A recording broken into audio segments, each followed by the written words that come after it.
दोस्तों नमस्कार। पिछले एक हफ्ते से प्रतिबंधित कफ सिरप को लेकर के प्रधानमंत्री के संसदीय क्षेत्र वाराणसी में जोर शोर से चर्चा चल रही है। लगातार अधिकारियों के छापेमारी हो रही है और तमाम लोगों के खिलाफ कार्रवाई होती दिखाई दे रही है। सबसे बड़ा सवाल ये है कि ये प्रधानमंत्री का संसदीय क्षेत्र है और यहाँ पर मौत का जो कारोबार चल रहा था, जो प्रतिबंधित कफ सिरप है, इसके तार कहीं मध्य प्रदेश के छिंदवाड़ा से तो नहीं जुड़े हुए हैं, जहां पर कुछ बच्चों की मौत हुई थी कफ सिरप पीने की वजह से। तो जितने भी बड़े बड़े नाम इस पूरे प्रकरण में सामने आ रहे हैं, लगातार रोज नए खुलासे हो रहे हैं, नए वीडियोस जारी हो रहे हैं, तमाम बड़े नाम इसमें सामने आ रहे हैं। हम उन 28 लोगों की बात करेंगे जिन लोगों के खिलाफ शनिवार को कोतवाली में एफआईआर दर्ज होती है। उसके बाद 2-3 दिन बाद छापेमारी की जाती है। अब ये छापेमारी 2-3 दिन बाद क्यों की गई, ये भी एक बड़ा सवाल है। तमाम सफ़ेद पोश इसमें जुड़े हुए हैं, तो कहीं ना कहीं पुलिस और जो जांच एजेंसियां हैं और जो ड्रग डिपार्टमेंट है, उन पे भी सवाल खड़े हो रहे हैं कि किस तरह से ये कार्रवाई चल रही है। ये कारोबार बेहद काफ़ी लंबे समय से चल रहा था। तो हम बात कर रहे थे 28 लोगों की जिनके खिलाफ एफआईआर हुई है, जो ये मौत का कारोबार करने वाले लोग हैं, जिनके ऊपर आरोप है। ये कौन लोग हैं, हम उन चेहरों को आज बेनकाब करेंगे जो लोग इस कार्रवाई के बाद इधर उधर भाग रहे हैं और कचहरी और तमाम जगहों के चक्कर लगा रहे हैं। किसी तरीके से जो एफआईआर में नाम है हम उससे बरी हो सकें, बच सकें। कुछ लोग बाहर भाग चुके हैं, ये भी कहा जा रहा है कि कुछ लोग विदेश भाग चुके हैं। जो इसका मुख्य सरगना है शुभम जायसवाल और उसके पिता भोला प्रसाद, ये सारे लोग फरार हैं। प्रशांत उपाध्याय उर्फ लड्डू, ये भी एक बड़ा नाम है जिन्होंने कम समय में, इन सभी ने बेहद कम समय में 4 से 5 सालों में 100 करोड़ की संपत्ति अर्जित की है इस काले कारोबार से, इस मौत के कारोबार से। बहुत बड़ा सवाल खड़ा होता है। तो हम बात कर रहे थे उन 28 लोगों में, कुछ लोगों के चेहरे लल्लन पेश के कैमरे में कैद हुए हैं, जो लोग कचहरी और आसपास के इलाकों में दिखाई पड़ रहे थे। उन लोगों का नाम हम आपको बताएंगे कि कौन लोग थे और उनके चेहरे दिखाएंगे। धर्मेंद्र कुमार अग्रवाल और प्रतीक कुमार, अल्पेश पटेल और महेश लालवानी, ये सभी व्यापारी दवा का व्यापार करते हैं और इनके नाम से, इनके फर्म के नाम से बिलिंग होती थी। माल इनके पास जो कोडीन युक्त जो कफ सिरप है वो इनके पास तो नहीं आता था, लेकिन बिलिंग इनके नाम पे होती थी। और यही कारोबार का जो सरगना था वो बिलिंग कराता था शुभम जायसवाल। शुभम जायसवाल इन लोगों के खिलाफ, इन लोगों के फर्म के नाम पर बिलिंग करा करके माल को दूसरे राज्यों में, रांची और झारखंड और उसके बाद देश के बाहर बांग्लादेश तक भेजने का व्यापार कर रहा था। जो 19,000 जो शीशियां पकड़ी गई एक्सपायर्ड, वो शुभम जायसवाल के नाम से ही बिलिंग हुई है, ऐसी जानकारी सामने आ रही है, जो सूत्र बता रहे हैं।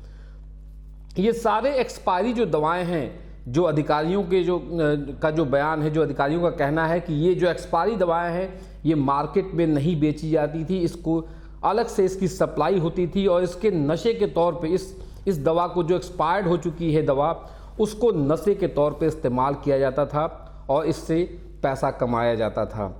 एक एक शीशी को 1200 रुपये में बेचने की बात सामने आती है।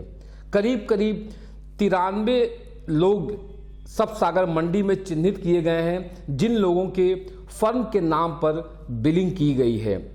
इन सारे फर्मों की जांच गहनता से हो रही है। लखनऊ से लगाए तमाम जिलों की टीम इस समय डीआई, जो ड्रग इंस्पेक्टर हैं और जो ड्रग डिपार्टमेंट के जो आयुक्त हैं, वो भी यहाँ पर डेरा डाले हुए हैं वाराणसी में, क्योंकि ये मामला अब मीडिया में तेजी से उछल रहा है, जिसकी वजह से बात ऊपर तक जा रही है। ये वो शहर है जहाँ के सांसद हैं प्रधानमंत्री नरेंद्र मोदी और यहाँ आए दिन मुख्यमंत्री योगी आदित्यनाथ भी आते हैं।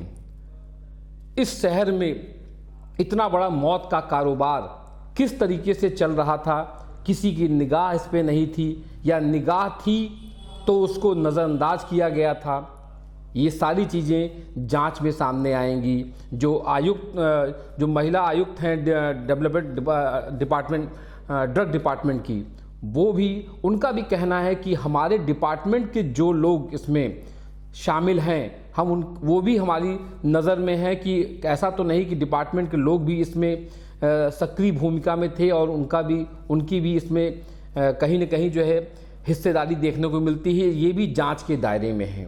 तो किस तरीके से ये सारा जो मौत का कारोबार चल रहा था, इस पर अब अधिकारी जो है धीरे धीरे कार्रवाई की तरफ आगे बढ़ रहे हैं। मगर एक बात सामने आ रही है कि जिस तरीके से लगातार बड़े बड़े नाम इस धंधे में उनके नाम सामने आ रहे हैं, तो क्या आगे कार्रवाई कितनी हो पाएगी? ऐसा तो नहीं कि पॉलिटिकल दबाव पड़ेगा और सब कुछ जो है जांच को किसी न किसी तरीके से इसको दबा दिया जाएगा। ये भी चर्चा का विषय है, क्योंकि तमाम लोगों के नाम अब इस जो प्रतिबंधित कफ सिरप है, इसके तार एक दो जो वीडियो सामने आए हैं, जो जारी हुए हैं, जो सोशल मीडिया पे चल रहे हैं, उससे कहीं न कहीं ये चीज़ें क्लियर हो रही हैं कि शुभम जायसवाल और इस काले कारोबार का जो तार है, वो तमाम जो सफ़ेद पोश हैं, कुछ विधायकों के नाम आ रहे हैं, कुछ पूर्व विधायकों के नाम आ रहे हैं। जौनपुर के पूर्व विधायक का भी नाम इसमें सामने आ रहा है, जिस पे कुछ दिन पहले ही शुभम जायसवाल ने जौनपुर के एक पूर्व विधायक को गाड़ी गिफ्ट किया था। ये भी एक चर्चा का विषय है कि उनका भी इस काले कारोबार में कहीं न कहीं हिस्सेदारी है, क्योंकि जौनपुर के जो विधायक हैं, पूर्व विधायक, उनके बेहद करीबी माने जाने वाले एक शख्स का नाम सीधे तौर पे इस काले कारोबार में सामने आ रहा है।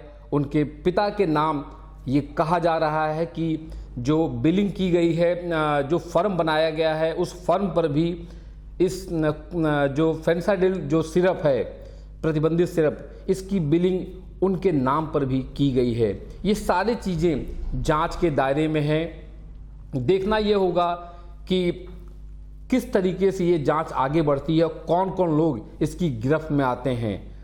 आपको ध्यान होगा कुछ दिन पहले ही अखिलेश यादव ने सीधे तौर पे कहा था कि ये जो मौत का जो कारोबार हो रहा है, ये जो प्रतिबंधित सिरप का कारोबार हो रहा है, प्रधानमंत्री के संसदीय क्षेत्र में हो रहा है और इसमें तमाम भाजपाई नेता भी इससे जुड़े हुए हैं। सीधा आरोप अखिलेश यादव ने लगाया था। लेकिन अगर देखा जाए और शहर में जो जिस तरह से चर्चा हो रही है और सूत्रों के हवाले से अगर बात की जाए, तो चाहे वो भाजपा के विधायक हों, चाहे वो जो भाजपा के नेता हों या समाजवादी पार्टी के नेता हों, तमाम लोगों के नाम इस काले कारोबार में सामने आ रहे हैं। चर्चा का विषय है कि इसमें तमाम लोग इससे जुड़े हुए हैं। यही नहीं, शुभम जायसवाल ने इतना बढ़िया सिंडिकेट बना रखा था कि इसमें हर वर्ग को शुभम जायसवाल ने फायदे का लालच दे करके जोड़ रखा था, जिसकी वजह से तमाम लोगों के नाम इस पूरे कारोबार में सामने आ रहे हैं। जांच में आगे चल करके स्पष्ट होगा कि कौन कौन लोग प्रमुख रूप से इसमें शामिल हैं। देखना होगा कि ये जांच कहां जाके रुकती है और ये मौत का खेल जो चल रहा था वाराणसी से, वो बंद होता है कि नहीं।